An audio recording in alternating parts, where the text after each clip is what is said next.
Like करें, subscribe करें और बेल आइकन को दबाना न भूलें।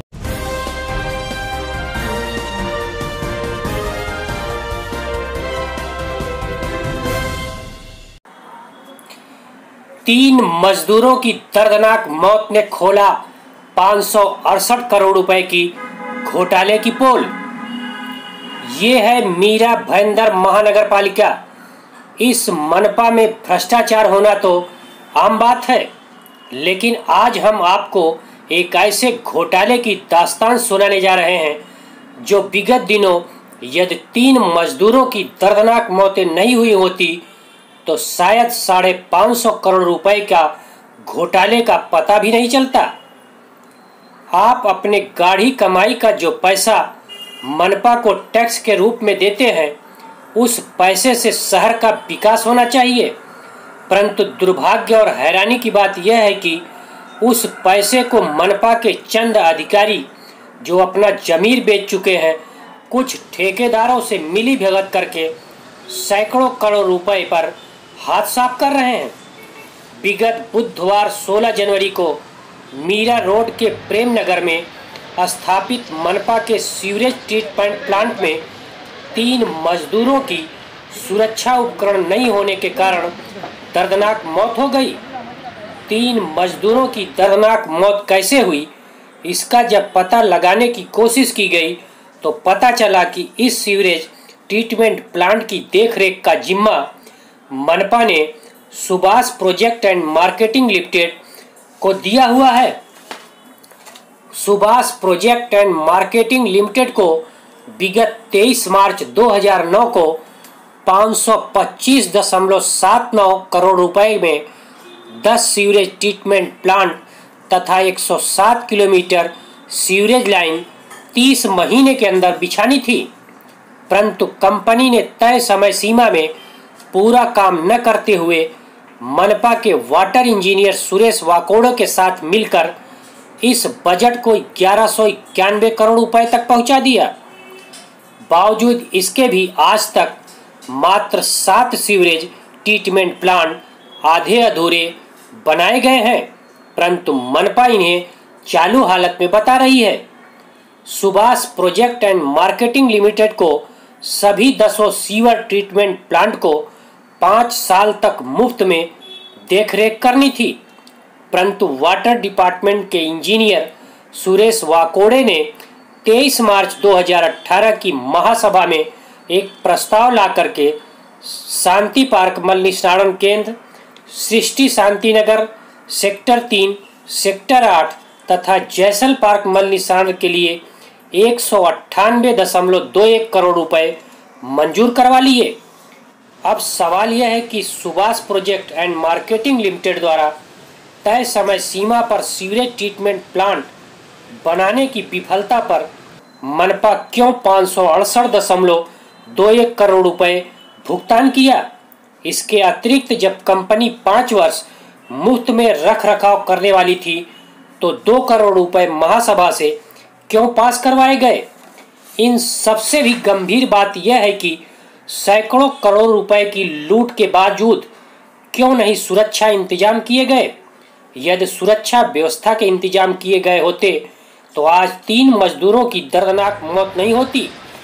अब जरूरत है Subhash project and marketing limited तथा मनपा के वाटर डिपार्टमेंट के इंजीनियर की सीबीआई से निष्पक्ष रूप से जांच कराई जाए, ताकि मनपा के इस 568 करोड़ के घोटाले का पर्दाफाश हो सके।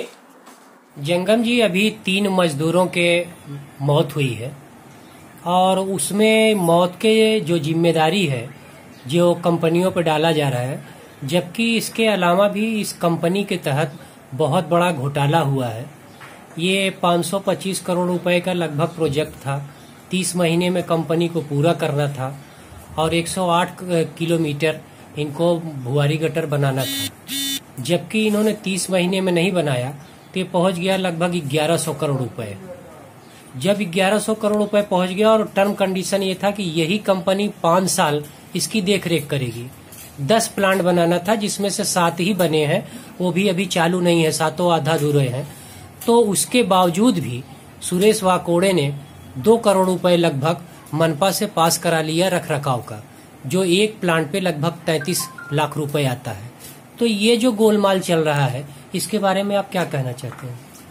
सबसे पहले तो इतना बोलता हूँ कि जो 3 मजदूर की जो दर्दनाक मौत हुई तो मैं प्रशासन का और ये जो ठेकेदार थे उनका निषेध व्यक्त करता हूँ। पहली बात तो लापरवाही की वजह से बेचारे तीनों की मौत हो गई। भुयारी गटर योजना का ये जो भ्रष्टाचार है ये सिर्फ मीरा भाईंदर में चर्चित नहीं है, पूरे महाराष्ट्र में इसके ऊपर एकनाथ जी खड़से इन्होंने LAQ भी किया था, उसका इंक्वायरी का कुछ मालूम नहीं अभी तक। मेरा सीबीआई से कम मेरा 1.5 साल से मेरा सीबीआई बैंड्रा ऑफिस में, मेरा हेड ऑफिस में जाना आना है इसी सिलसिले में। सीएम तभी कहते हैं कि इसकी जांच सीबीआई के थ्रू हो, तो ये पूरी फाइल सीबीआई के पास होनी चाहिए थी, लेकिन सीबीआई ने मुझको ऐसा जवाब दिया कि भाई हमारे पास कोई फाइल अभी तक आया ही नहीं है। तो मतलब सीएम भी झूठे, एकनाथ खड़से भी झूठा, पूरा महाराष्ट्र विधिमंडल भी झूठा, ऐसा साबित हो जाता है। जब वाकोड़े जी से मैं मिला तो वाकोड़े जी बोलते कि भाई मेरे पास भी कोई फाइल नहीं है इसके बारे में। जब मैंने मंत्रालय में पूछा तो मंत्रालय से मुझको ये जवाब आया कि ये पूरे प्रकरण की फाइल जो मंत्रालय में आग लग गई थी उसमें भस्मासात हो गई, लेकिन उसकी कोई एफआईआर अभी तक नहीं हुई। मतलब ये ऊपर से लेके पूरे मंत्रालय तक, सीएम तक पूरा भ्रष्टाचार है, गोलमाल है।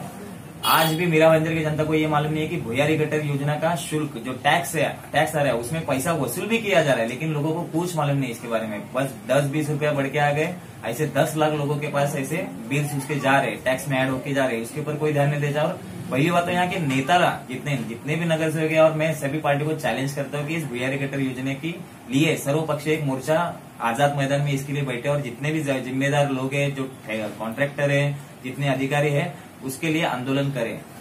जंगम जी, मेरा ये कहना है कि जब 30 महीने के अंदर कंपनी को बनाना था और वो नहीं बना पाई नियत समय में, और वो 525 से हो गया 1100 करोड़ रुपए लगभग, तो वो तो राजस्व मनपा का और राज्य सरकार का गया।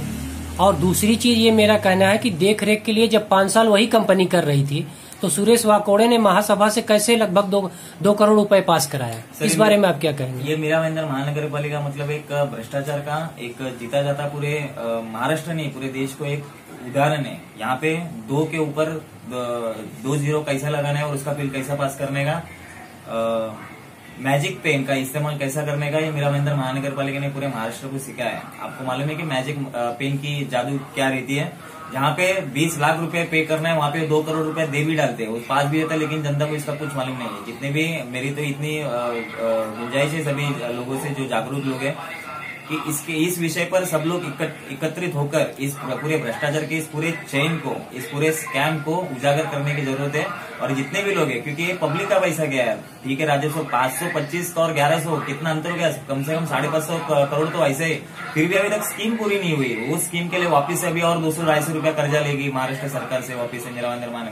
मतलब आज के डेट में 350 करोड़ तो कर्जा है अपने ऊपर, वापस से ये सब स्कीम के लिए वापस से कर्जा आएगा। मतलब ये और डबल टैक्स बढ़ते जाएंगे, मतलब लोग सिर्फ टैक्स भरते रहेंगे और ये अधिकारी पैसा हजम करते रहेंगे।